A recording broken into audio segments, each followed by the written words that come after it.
الله رسول فرمایي د چا امانت ځان سره مه ږده ځکه په امانت کې به خیانت ترسره وشي او چې خیانت ترسره وشي دا د منافق سړي علامه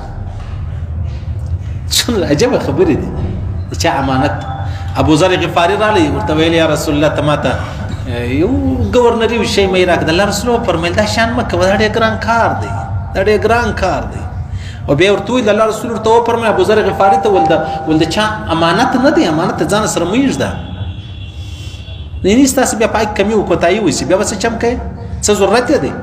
د 4 روپۍ څه کوي د چا موټر څه کوي په مشت کې ډیر خلک ستا غجر شک راکې چا د موټر غنه وای وای څه ضرورت دی ورکشت به 300 روپۍ ورکړي ضرورت دی چې چا خپل موټر اته دا موټر دی چې اخیرا سو یا سټ مخ ته دی یا شاته دی یا لږ خشه پټرول خورل سی وی دی یا چپا ودروي هغه یار مش څه ضرورت دی ازادي خو ډیر عظیم نعمت دی ازادي ډیر عظیم نعمت دی خو موږ دا نعمت خوړلې نه ده موږ د غلامۍ په ژوند کې ډېر خوشاله کیږو او بیا امانت نه ده چې زه خامخا وتا ته روپۍ کښېږدم موټر ودروم امانت ده چې اوس یو کرایهدار دی په یو سرای کې په کرایه پروت دی نو ته دا مه کوه چې ته راولاړ سې وروره د خپله ځان یې د کډیان پکې جوړ کړي دي میخونه دې پکې ټکولې دي او شیشې دې ماتې کړي دي جالۍ څیرې سوي دي دا مه کوه دروازه ماته سوې ده د کرایهداران نه دا بس په اخر کې چې دا سره داسې کې چې ته به واده په دې کاپیران اوسېدل په دې کې حیوانان و دا خو ما یو ډېر ښه سړي ته ورکړی و زموږ ماجت لمانځل هم راتلی یو ډېر بزرګ سړی یم و تسبیح هم ډېر اړوي دا چیش دی هزارګان نه دي هزارګان ته یو شی ورکړه چې ور دې کوي دا ستا کور په کرایه دی چې وځي دی در رنګویم دی در رنګوي دی بل صفا جارو یې کې پرینځي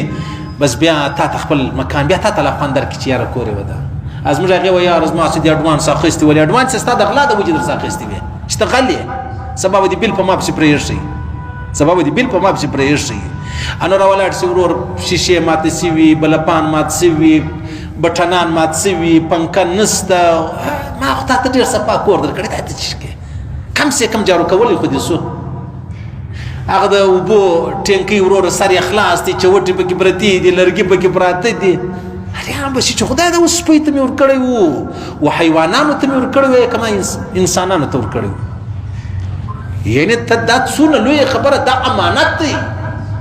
ته مجبوره سوې امانت اوس په امانت کې خیانت مه کوه المجالس بالامانه د الله رسول فرمایي دا مجلس ته امانت دی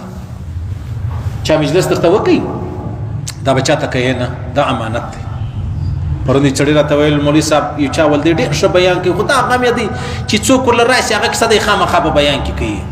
ما ورته ویل ما دا ویلي دي چې دا پلانی سړی دی یا ما دا ویلي دي چې زموږ د علاقې سړی دی یا ما دا ویلي دي چې مطلب دا زه خپله نه پېژنم نو ته بیا څه وپېژنې بیا چې زه کومه خبره کوم زه هغه داسې خبره وکړم چې مطلب هغه د افغانستان خبره یې وروره زه بل ځای پکې جوړ کړم خبره داسې جوړه کړم چې هغه دا ځای نه ښایم هغه د ځوان خبرې خو زه ځانداره کوم ورته جوړ کړم چې یاره داسې څوک راغلی و ما کله داسې کړ دا ښکارګزاري ده نو دا خو عبرت دی ټول قرآن په دې خبرو نه دی ډک د عادیانو سمودیانو د لوط علیه السلام د نوح علیه السلام د قوم دا عبرتونه نه دي نو ښه چې ما له خبره راغله زه تا څنګه پوه کړم نو زه تا ته څنګه د ځانه یو خبره یو مجلس چې دی هغه سټارټینګ غواړي یو توری به ږدي دغه ځای به سټارټېږي نو توری دا تا کښې شو چې یاره یو زنانه راغلې و هغې تعویض غوښته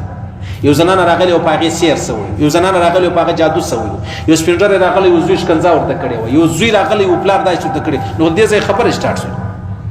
نو که زه دغسې مجلس شروع کړم نو به خلک ورته وایي دا یې د څه پورې وویلې دې څه وایي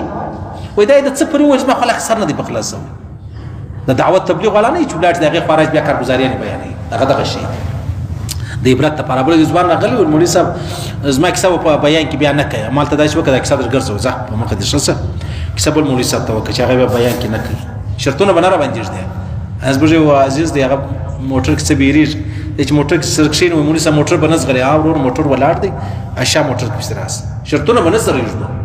صحیح ده که زه تلم نو ته به هم را سره ولاړ شم ته بیا څه در ما ډېر ښه ژوند غواړې ولا تقبض